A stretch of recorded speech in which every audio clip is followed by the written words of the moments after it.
Hi, I'm Dr. Rori. I'm a competitive powerlifter, physical therapist, and barbell training coach. Today I'm going to be speaking with progressive rehab and strength client Anna Marie. She is also a starting strength coach and a mom of 5, as well as a doula. In today's video, we're going to be talking about her experience with strength training leading into her last pregnancy and her experience with strength training through her pregnancy and how this pregnancy differed from her prior pregnancies. We just put out a series of 5 articles that pertain to myths, current recommendations, technique modifications, programming modifications, and postpartum experiences relative to pregnancy. So go ahead and check those 5 articles out on our website, linked below, and let's see what Anna Marie has to say. Okay, so Anna Marie, thank you so much for joining me today. We're going to talk about barbell training during pregnancy. So why don't you give us a little bit of an introduction about yourself, how long you've been barbell training, number of pregnancies, how many children you have, and whatnot. Okay, so I have been barbell training for 4.5 years, but I've been seriously barbell training for 4 years. I have 5 kids. This was my 4th pregnancy because my 3rd pregnancy was twin girls. And my oldest is 9 and she is almost a month. She'll be a month. Oh, I look down, she's down here. I'm wearing her. She'll be a month tomorrow. How your last pregnancy was twins, correct? Mm-hmm. And how long ago was that? 5 years. They're almost exactly 5 years apart. Wow. Okay. So, and I think that we began working together a little bit after that they were born, correct? And that's They were a year and a half, I think, when I started training with you. okay. And I started doing barbell training the January before I started training with you. I want you to tell me a little bit about what you were doing in your previous pregnancies in terms of exercise and training and how that is a little bit different than what you did during this current pregnancy. With all of my other pregnancies, I didn't train, I exercised. I did 6 days a week of an hour of cardio or more, sometimes twice a day. I'd take a spin class and do the Stairmaster for an hour, read books or, watch episodes of whatever. And then 3 days a week, I would do step ups, lat pull downs, RDLs. What are those? Smith machine squats. Oh, Good stuff. no. Yeah, and like 90 pounds and goblet squats and sumo squats and things like that because I wanted to target my inner thighs and all that. So, and then I would walk a lot. I hiked a lot because we lived right across the street from a state park. So I would do a 6-mile hike that had a bunch of hills in it 2 or 3 times a week. In terms of what you did differently in this pregnancy, how was this different than your targeted exercising in the last pregnancies? I trained throughout this pregnancy. I did not do nearly as much cardio. I did HIIT all the way through, probably up until week 35 or 36, I think. And then I just walked. I would take hikes. We have like a trail out here that I could take, though it's really cold. So I walked and I did my barbell training and I did it all the way through my 40th week. What did you find you had to adjust for your training as you progressed through your pregnancy? So were you able to maintain your level of training through the whole pregnancy, or did you have to adjust, and what were the modifications that you made? I had 4-day training split in my week and I maintained that pretty much throughout. It was the very last week that I stopped deadlifting and squatting just because of the relaxin hormone, which makes your hips super fluid. And so I didn't do that the last week. I did bench. I did some RDLs and a few other heavier things, much heavier than I would have done in the past. But I switched from my lifters to flats somewhere in the 32 to 33 week range because my lifters with my belly was pushing me into my toes and I was getting forward in my squat. I never deadlifted in my lifters. I always deadlifted in my flats anyway. And I think I even wore my flats for my press. So basically, and I stopped wearing my competition sleeves for my competition lifts pretty early, maybe halfway through, a little past that, just because swelling, those things are a bitch to get on anyway. So during pregnancy, we hear a lot about fatigue and morning sickness. Did you experience any of that with this pregnancy and previous pregnancies? And how did that affect your desire or ability to train while you were pregnant? I'm extremely stubborn. So usually it takes something really big to keep me from training. with all my other pregnancies, I experienced morning nausea. I didn't have hyperemesis. I wasn't somebody who was throwing up all the time, maybe once or twice. It wasn't like a morning thing either. It was a constant. So I just trained anyway through all my other pregnancies too. It wasn't like I didn't train. I just noticed with the other ones pretty quickly that my oxygen consumption was higher. And that usually occurs because the blood volume that you accumulate when you're pregnant, you get more blood volume. So therefore you kind of get like winded sooner. I didn't really notice it that badly this time around. Even on my hits that I do heavy sled pushes, and I don't think that it was much of an issue. Fatigue started to take effect towards the end. I was just tired, and I don't know that it was necessarily training related. I think it had more to do with everything else. I homeschool my kids. We live in the Pacific Northwest, so it's dark here very, very soon in the winter, and it was winter time, the dead of winter, and that makes me want to take naps and hibernate like a bear. So I don't know that it was necessarily training related. I think it had to do more with everything else that was going on in my life throughout this pregnancy. But like I said, I'm really stubborn, and I kind of received a challenge from somebody before I got pregnant, and I took it to heart, and I was not going to let it stop me from doing what I needed to do. What was that challenge? I asked another coach about training during pregnancy before I got pregnant, and basically was told that most women aren't compliant, and most women tend to just kind of stop training halfway through. And there's not a lot of information out there because most women tend not to finish it. So I took that as a personal challenge that I would do it until I couldn't do it anymore. Now, and I wasn't going to do it to the point of like to harming myself or my or child. the baby, yeah. But I was going to do it till I couldn't. And that's what I promised myself. I would stop when I couldn't do it anymore. And I just kept being able to do it. So why not, And I had established a really, really good training pattern. It wasn't, it was part of my day. It was part of my routine. It was part of my job. And I was setting an example and I was documenting it. So I wanted to make sure that I did what I could to do my best. What would you say to a woman who is pregnant, who trains consistently and is getting to a point in their pregnancy where things are starting to not feel like they did before she was pregnant, mentally, physically, emotionally? What would you say to a female that can help her get through that hump in pregnancy to keep going without harming themselves? That's rough because it depends on the person, because some people take things differently than others. But I would tell them to keep pushing, not push too much, but to keep trying to do their best, because it's going to be really individual. And some people, get really, really sick, and that's not what I had to deal with. So I don't know what that's like, but I would just say, keep trying. I know there's a couple other people recently who have had babies who have trained throughout, and their training wasn't as consistent as mine, but they did train.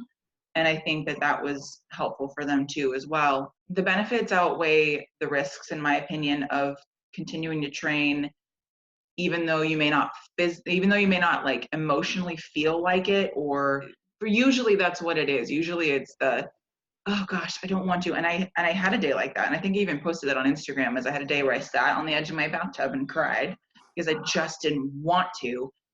But I knew that it wasn't physical. I knew that it wasn't fatigue related. It was emotion related. And so I kind of just put that aside. And it helps to have had practice doing that in the past. I put that aside and did it anyway. And I always feel much better when I do train. Even that day, I felt much better when I did train. During your pregnancy, and we've used this in your programming throughout our coaching relationship, but we used rate of perceived exertion. So did you find on the days that you were more fatigued or more emotionally fatigued, did you find that the rate of perceived exertion allowed you to go in, do something, and then even if it wasn't your best or better than the day before, did you find that it was helpful to use rate of perceived exertion while you were pregnant? Yeah, I'm a big supporter of RPE because I use it with my own clients, and having used it myself, I can understand the benefit of it because there were days when 205 felt like 250, and there were days when 205 felt like 185, and that's what that does. And it's not so much like feel as an emotional feel, but as physically, like I get the bar on my back and I'm thinking, wow, this feels like a ton of bricks. What's going on? And so I would just do what I could that day. And it is much better to do something than nothing. Right. For me anyway. So Yeah, absolutely. So I want to talk about your deadlift because I think that, so this was something very interesting that we got to watch throughout your entire pregnancy was the skyrocketing of your deadlift, which is something that both you and I have been trying to figure out in terms of programming and technical execution for 2 years. yeah. And then all of a sudden you had this little baby inside of you and you had a flat back and you hit a deadlift PR. I think it was, how many weeks pregnant were you at that point? 32. 32 weeks pregnant, and you hit like a 15-pound deadlift PR. I can't even remember. I mean, I feel like you were pregnant for so long, even though it was like like not longer than normal, but It felt like a long time. It felt like a long time. Yeah. I can't even remember. Before, were you pulling sumo or conventional for? I was pulling conventional, but you had switched me over to sumo probably right around the time that I got pregnant with Phoebe. I'm not as good at it. I haven't practiced it as much. Yeah. It's not my favorite. Deadlifts just aren't my favorite right now, but they ended up being Your favorite during. kind of my favorite because I could do it well. And yeah. I mean, obviously pregnancy is different for everyone. Everyone has different proportions. Everybody's belly grows at a different rate. Everybody puts on a different amount of weight while they're pregnant. But what do you attribute the ability to continue to train deadlift so well and without a belt? I mean, it was amazing to me that without a belt and being pregnant, you had a beautifully flat back and a 1RM that continued to skyrocket every week. So what do you feel it was during your pregnancy? I think that it had to do with hoop tension in my belly. Because Mm-hmm. that's the thing is, that's what we wear our belts for, is Mm-hmm. for biofeedback, hoop tension, to get us tight and rigid. And I think earlier in the programming, there wasn't a huge change in my deadlift, but as I got more and more visibly pregnant, my deadlift changed quite a bit. And I think part of it was my belly, and part of it was not worrying so much about my macros. Now, I did count my macros while I was pregnant, but it was not nearly like because usually I really care about that kind of stuff. Like that matters to me because it's, again, one of those things that I put a lot of time and effort into. I didn't worry so much about eating too much, which, pregnancy, whatever. But I think I just ate a little bit more that allowed me to, and I was gaining weight, of course. So therefore, that's adding strength too, which is kind of interesting because I feel like I did add muscle mass during my pregnancy, which would make sense. I definitely think that you did, because I mean, if we track everything, and your estimated 1RM, especially on the deadlift, continued to go up during pregnancy, and that wouldn't have gone up if you weren't getting stronger. Right. And I mean, you maintained I don't have your charts up right now, but your squat estimated 1RM maintained itself throughout your entire pregnancy. And I believe that your bench did continue to go up for at least the first and second trimester in your pregnancy. So I definitely think that you were able to get stronger while you were pregnant. And I think, we can talk about it now, especially in the initial postpartum phase, that's probably going to play into a lot of your recovery after the pregnancy. Yeah. But before we get into that, I actually wanted to discuss a little bit about the nutrition and weight gain, because we've talked about this a lot throughout the pregnancy itself. A lot of women have difficulty dealing with the changes in their body from the beginning of their pregnancy to the end of their pregnancy, and then in the postpartum period. So how do you feel it helped you on the nutrition end with what we were doing? So we were a little bit relaxed, I guess, in how we were tracking or what we were tracking and the numbers that we were hitting. But how did the history of nutrition coaching going into this pregnancy help you? And what do you think was different about this pregnancy versus other ones in terms of your experience internally with your body weight and your nutrition? It was, I think the biggest difference was the internal dialogue that went along with it. And that was, I think, nutrition coaching, I know, drastically changed my relationship with food. When I first started nutrition coaching, I believe that my protein intake was about 90 grams. I think I weighed 205 at the time. And I was breastfeeding twins, but that's still, and I think my carbohydrate intake was under 100, and my fat intake was like 100 something. My twins I couldn't eat nuts. I couldn't eat grains. I was like paleo plus, because anytime I'd eat those things, they would have just like terrible stomach aches, and I need sleep. So who needs that? I was like, I'll eat rice later. Like, no big deal. It was a huge adjustment originally to do nutrition coaching and to reassess the purpose of food. And so that was a big thing. So with my other pregnancies, my first pregnancy with my son, I was already heavier to start. I gained a ton of weight because, eating for 2, I was eating for like 4. But I ate a lot of ice cream, I ate a lot of pizza, things that I'm naturally just allergic to. So there was a lot of that fun stuff too. With my second and third pregnancies, I was much more strict with what I took in, and I monitored my weight gain a lot more religiously, but I still wasn't eating enough protein. I was eating a lot of carbohydrates, and it was just not in a healthy balance. And so when I started nutrition coaching, it just made a big difference. It made more sense to me as somebody who's been to school for, the medical field. It made a lot more sense, kind of just like the starting strength model in general did to me too. It made physiological sense, and it took time. As I'm sure you can attest to.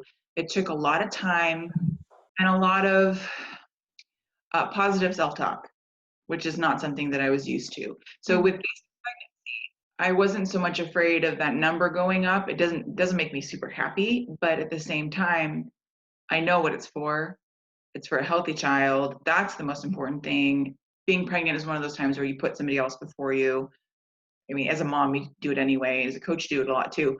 It just meant I could maintain my training. I could have a healthy baby.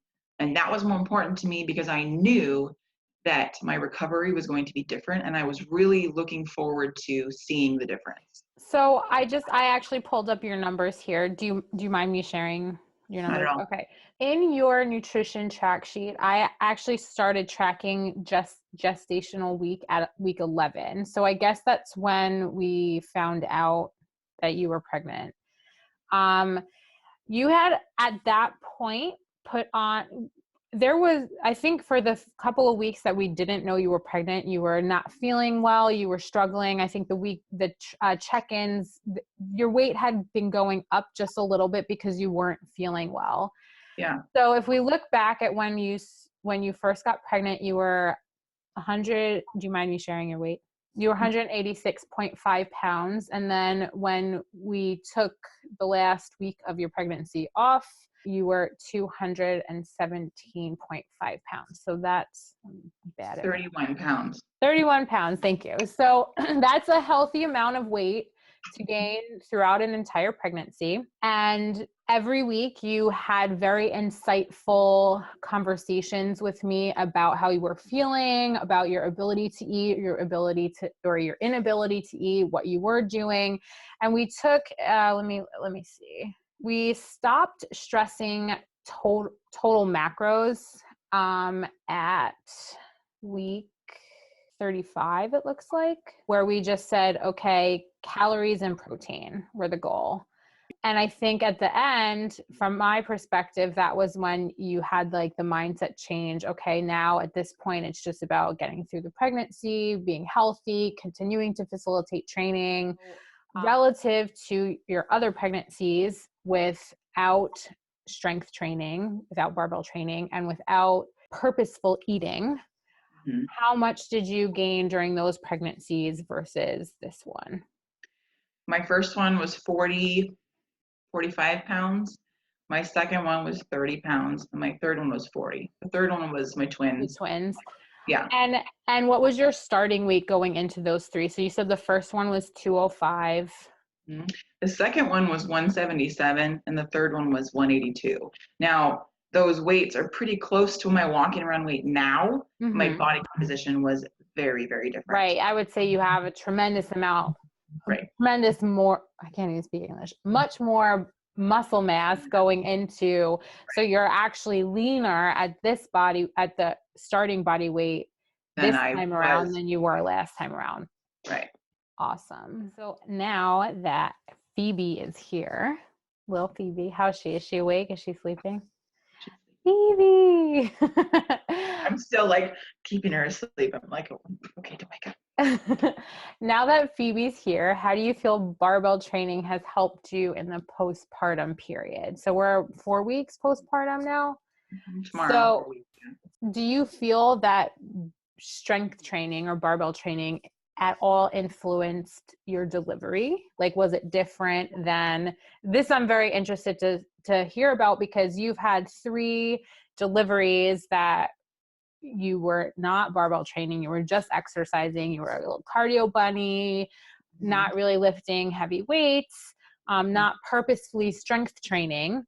And then you have those 3 deliveries to compare to one that you strength trained for 4 years prior and throughout the entire pregnancy. So how do you feel like it helped your delivery, or So, did it?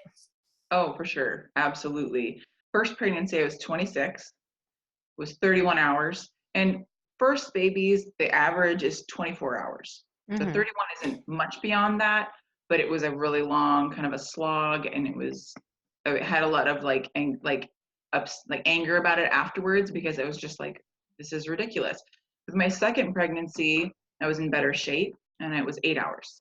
And with my third, I had the twins and it was 19. Now, I was 26, 28, and 30. I'm 35 and a half. And you would think as you get older, usually the trend is that unless you're having like a million babies, the trend is that as you get older, especially if you take a big chunk of time off, your body kind of goes back and your labors get longer. This was 4-ish hours, maybe even less. I'm not really sure, because when I was finally checked for dilation, I was already 6.5 centimeters and I had her maybe an hour and a half later. So way faster. Pushing wise, it's about the same. It was about the same through all my pregnancies. I think I'm a strong person in general, but this for sure helped. But yeah, my labor was much faster. My mom was here. My mom's been here for all of my labors, and I talked to her about it afterwards. She was like, yeah, it was really good. And you handled it really, really well. She's like, normally you get kind of whiny and mean, which is great, to hear. But at the same time, I understand, because it's not fun and it gets tiring and it's exhausting. But this time around, I think what's the word I'm looking for? The choice to struggle on a regular basis for 4 years had made this just like that. It was just like another training day. I knew it was going to, first of all, I knew it was going to end. When you're your first baby, you feel like it's never going to end. But I knew it was going to be over. I knew what the end result would be. I knew that she would be here and then I would no longer be pregnant, which is always exciting. And so I feel like I integrated it really, really well. I didn't need help as much as I needed. Like normally my husband has to rub my back. My mom's like making sure I'm staying relaxed and calm and like rubbing my worry line right here to remind me to like relax. My kids were in the house. I have my baby at home. My kids were wandering around out here. My mom was wandering around with them, making sure they weren't running into the room. And my husband got home maybe an hour and a half before she was born because he had to go to work. I feel like it made a huge difference. the voluntary struggle, that was the word I was looking for, the voluntary struggle on a regular basis puts you in a completely different mindset for labor and delivery. I think that's a really, really insightful comment or thing to bring up, because, I was talking about this earlier this morning. It's that mental toughness that you develop with barbell training, that carries over not only into delivery, but into life in general. Absolutely. When something is hard, do we just give up, or do we continue to push because of the end result that we want? And again, like you said, it's over, it's going to be over, what the end result's going to be. You either continue to push and the baby comes, or you don't push and you have to keep trying for much longer. Yeah. So I think that I love that you said that, because mental toughness, I think, is so much more developed when you have been under a heavy squat or a heavy bench press. And I honestly think, for me, in my own personal experience, is that it's the squat that builds that mental toughness. A bench press, you have a spotter. I don't know. A bench press, you can just dump the weights off. Yeah. A deadlift, you can just drop. An overhead press, you can just drop. But a squat can crush the crap out of you. So I love that, mental toughness. What was the word you said? Voluntary hardship. Voluntary hardship. I love it. So yeah, you're just practicing for labor the whole time you train during pregnancy. Yeah, that's it. Yeah, I'm really happy that I did, because I had a really wonderful last labor. Like, I'm not having any more kids, so this was really nice way to kind of end it. Mm-hmm. And it's extremely empowering as a woman to have a baby, no matter how you have one. It's extremely empowering to have a baby. It's also really empowering to do it after all the other experiences in a faster, more efficient, and more kind of integrated way. Because I wasn't screaming, I wasn't yelling, I wasn't there. It's not very Hollywood with me. So I think it was just, I look back and I'm really proud of how I did, and I'm really proud of the whole experience. And it was nice and fast, and I wasn't in labor forever, which is awful. Just throwing in a little caveat here that everybody's labor is going to be different. Just because you had a quick labor and you happen to barbell train through pregnancy doesn't mean that the two go hand in hand.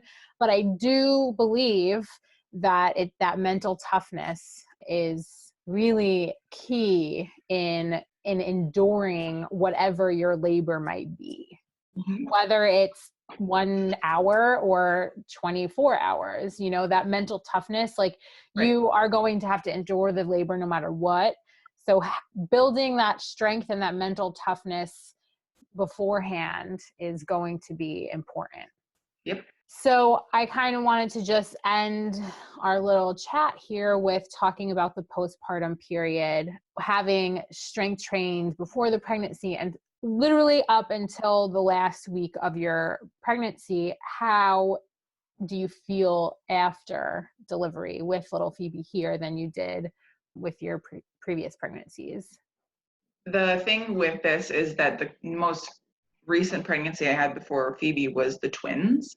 So that was the most insane postpartum, because I don't remember much of it, because I was so tired, so depleted. I had postpartum depression, not to the point where like I couldn't do what I needed to do, but the point where it was just like, my husband, I remember one time, it's like, you should go to bed. I'm like, why? Go to sleep. They're just going to cry and I'm just going to wake up. And that was kind of where I was at for a year is not a long time, but a year is a long time when you're sleep deprived, a really long time. So putting that aside, even in comparison with my other singles, this postpartum has been much better. I think part of it is just maturity on my end. The other part of it is I'm not sore. Like I was sore for a couple of hours, but my body is not physically sore. My back doesn't hurt from carrying her around. My arms aren't getting tired. Things that happen when you're not used to carrying a baby around. All of a sudden your arms get really tired. You're like, your biceps are sore, which is strange. but it's not happening. I'm really, really, really ready to start lifting again. So that'll I was happen just going to ask you. I was like, when are we starting? next week. Would probably Monday is when I'll start training again. I'm really, really excited. But it's been really good because barbell training and nutrition coaching, both of those things have taught me to really pay attention to my body, pay attention to what I'm actually capable of. And so that's been good for this postpartum. I'm much better about going and getting my sleep. I'm much better about paying attention to what I'm eating. I am much better about not trying to go back too soon because I don't want to get injured. I don't want to hurt myself. I want to compete again. And I'm an example. And it's for me to have as research for my own practice, I need to pay attention. And if I'm going to ask that of other people, I need to do it myself. So I need to be an example as well as somebody who does it. So to end this, I just want to talk a little bit about you, aside from the pregnancy. You are a starting strength coach. You're a barbell coach. You teach people how to get strong. You do that both in person, out of your home, and online. So you work with people all over the country and local to you as well. And you're a mom of now 5, right? Yeah, it's weird. Yeah. Yeah. And you are also a doula, right? Yes. Mm-hmm. So I think that that's absolutely fantastic. I think that each one of your pregnancies has brought their own experiences that you can use to help other women get through their birthing periods. Can you tell us how to reach you if we have questions for you? If you have questions for me, you can reach me on Instagram. I am am_strength.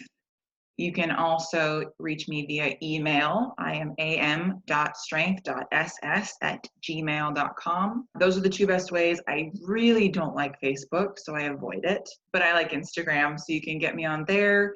You can email me. And I'm also on the Starting Strength website. If you find me through there, it emails directly to my business email. So awesome. Excellent. All right. Well, I thank you so much for taking the time to discuss all of this with me. And I look forward to getting you back to training as much as you look forward to getting back to training. And hopefully we'll be on the platform hitting some more PRs in the next couple of months. Oh, yeah. Okay. Thank you so much for tuning in and listening to Anna Marie's experiences with strength training through pregnancy. If you haven't already checked out the 5 articles, please visit our website, progressiverehabandstrength.com. Click on the content tab and the 5 articles are there. If you need help with your training leading into pregnancy or through pregnancy, please don't hesitate to contact us. Dr. Liz and myself both work with women who are pregnant and training with barbells, so we'd be happy to help. Again, thank you for joining us. Click the like button if you like this video and let us know on Instagram that you are our friend. See you next time.